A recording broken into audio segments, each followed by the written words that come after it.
Operation की तैयारी करो। पर डॉक्टर इनकी नॉर्मल डिलीवरी है। नॉर्मल डिलीवरी करेंगे ना तो एक आध दिन में डिस्चार्ज हो जाएगी। ऑपरेशन करेंगे तो कम से कम 3-4 दिन का बिल तो देंगे।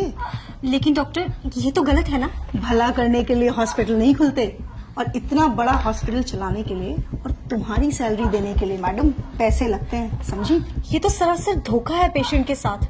अगर ऐसे ही हम सब पेशेंट्स की फाइनेंशियल हालत का ख्याल रखकर उसके अकॉर्डिंग ट्रीटमेंट करने लगे ना तो ये हॉस्पिटल को 2 दिन में ताला लग जाएगा। लेकिन पेशेंट ने ही अगर ऑपरेशन करवाने से मना कर दिया तो थोड़ा डराओ उनको जाकर बोलो कि अगर ऑपरेशन टाइमली नहीं हुआ तो पेशेंट की जान को खतरा है। बस ये सुनते ही पेशेंट की फैमिली इजीली रेडी हो जाएगी। आप एक डॉक्टर होके ऐसा कैसे कर सकती हैं? सॉरी डॉक्टर, पर मैं पेशेंट को झूठ नहीं बोल सकती। ठीक है, अगर तुम नहीं कहोगी तो मैं दूसरी नर्स को बोल दूंगी, पर मेरी बात ना मानने की वजह से तुम्हें नौकरी से निकाल दिया जाएगा। क्या तुम चाहती हो कि तुम्हें नौकरी से निकाल दिया जाए? तो बस फिर जैसा कहा है वैसा करो, जाओ यहाँ से। जी मैडम, डॉक्टर ने क्या कहा? जी, आपकी वाइफ की हालत बहुत क्रिटिकल है तो हमें फौरन ऑपरेशन करना होगा। ऑपरेशन? जी डॉक्टर अभी कुछ टाइम पहले तो बोला था सब कुछ ठीक है, अचानक से ऑपरेशन? जी, डॉक्टर ने बोला है तो आप काउंटर नंबर 3 पर जाके फीस जमा करवा आइए सारी। मैडम, मेरे पास जो कुछ भी था मैं दे चुका हूँ, अब मेरे पास सच में कुछ भी नहीं है। तो आप इन्हें सरकारी हॉस्पिटल क्यों नहीं लेके गए? मैडम, लेके गया था, वहाँ पे जगह नहीं थी और मुझसे इसका दर्द देखा नहीं गया और मैं इसे यहाँ ले आया। मुझे नहीं पता था यहाँ पर इलाज इतना महंगा है। देखिए, मैं आपकी हालत समझ सकती हूँ, पर मैडम, मुझे क्या डॉक्टर से मिला सकती हैं आप? जी बिल्कुल, आइए आप मेरे साथ। कौन है? डॉक्टर, वो बेड नंबर 5 की जो पेशेंट है ये उनके हस्बैंड है। डॉक्टर, मेरे पास जितने पैसे थे मैंने दे दिए। क्या मेरी बीवी का ऑपरेशन करना जरूरी है? डॉक्टर आप है कि मैं? हम पेशेंट की हालत देखकर ही उसका ट्रीटमेंट करते हैं, और अगर जरूरी नहीं होता तो हमें भी ऑपरेशन करने का कोई शौक नहीं है। और अगर आपके कहने पे हमने उसकी नॉर्मल डिलीवरी कर दी और पेशेंट को कुछ हो गया तो उसकी जिम्मेदारी आप लेंगे? बोलिए, जब औकात नहीं थी तो क्यों लाए इस हॉस्पिटल में?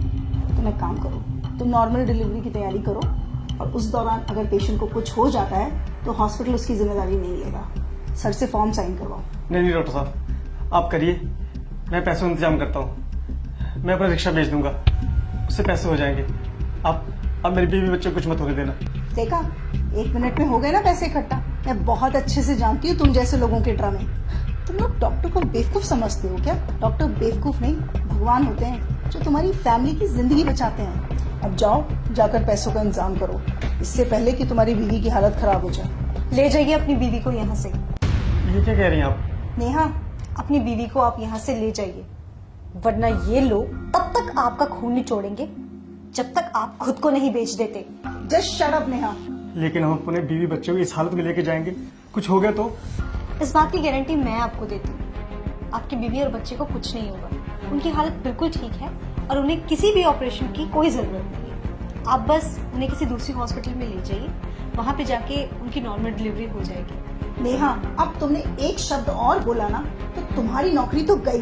अरे आप क्या मुझे नौकरी से निकालेंगे? मैं खुद ऐसी नौकरी पे काम नहीं करना चाहती जहाँ पे किसी इंसान की जिंदगी से ज्यादा पैसों की कीमत हो। मैंने ये करियर इसलिए चूज किया था ताकि मैं लोगों की जिंदगियां बचा सकूं, पर आप जैसे डॉक्टर्स की वजह से ये हॉस्पिटल्स सिर्फ बिजनेस कंपनीज बन के रह चुकी हैं। शर्म आनी चाहिए आप जैसे डॉक्टर्स को। आप पेशेंट के इमोशंस और फीलिंग्स के साथ इस तरह से खिलवाड़ करती हैं, वो भी तब जब किसी परिवार का कोई फैमिली मेंबर वहां अंदर जिंदगी और मौत से लड़ रहा होता है। तब भी आपको उसके इलाज की नहीं पड़ी होती है, तब भी आपको सिर्फ इस बात की पड़ी होती है कि आप अपना बिजनेस कैसे निकालें। अरे एक बार आप इस इंसान की पोजीशन पे आके तो देखिए, जरा उस सिचुएशन को तो सोचिए। एक इंसान सिर्फ डॉक्टर्स के आगे आके सबसे ज्यादा मजबूर हो जाता है। दुनिया की हर मुसीबत से वो लड़ जाएगा हर हाल में, पर जब बात आएगी उसके परिवार के किसी मेंबर की जिंदगी की, तब वो मजबूर होगा, तब वो टूटेगा और तब वो आपके सामने घुटने टेकेगा। उस सिचुएशन में आपके लिए ये कहना बहुत ही आसान है कि जाओ, हम आपका इलाज नहीं करेंगे, आप पहले पैसे लेके आइए। पर क्या आपने कभी सोचा है कि उस इंसान पे क्या बीतती होगी? मैं बताती हूँ। उस इंसान के पैरों तरह से जमीन खिसक जाती है। वो ये सोचने लग जाता है कि अगर मेरे परिवार के किसी मेंबर को कभी कुछ हो गया तो मेरा क्या होगा। एक पल के लिए तो हम मान ही गए थे कि अगर हम पैसा नहीं जुटा पाए तो हम अपने बीवी बच्चों को खो देंगे। आपने सही कहा, डॉक्टर भगवान का रूप होते। अगर भगवान ही धोखा देने लग जाए तो इस दुनिया का क्या होगा। चलता हूँ मैडम। डॉक्टर साहब, जैसा आपने मेरे साथ किया ना, किसी और के साथ मत करो।